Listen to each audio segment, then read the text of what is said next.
ის რაც მოხდა 34 წლის წინ, დღეს ფაქტიურად არის დაკარგული, ნიველირებული და გაყიდული კრემლზე.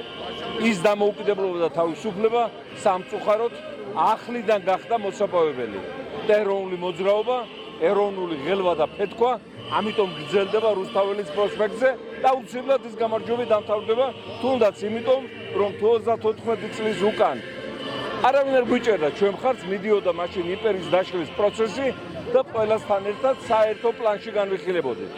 დღეს მთელი მსოფლიოს დემოკრატიული სამყარო დგას ქართული ხალხის გვერდით, აი ამ დიდ ბრძოლაში, იმ დონეზეც კი, რომ ამერიკის კონგრესი და სენატი იღებენ სპეციალურ კანონებს ჩვენ მხარდასაჭერად, რაც არ მომხდარა არა მარტო საქართველოს, არამედ მსოფლიო დიქტატორების წინააღმდეგ ბრძოლის ისტორიაში შემიძლია გითხრათ, რომ ჰიტლერის წინააღმდეგ ამერიკის კონგრესს არც ერთი კანონი არ მოუღია.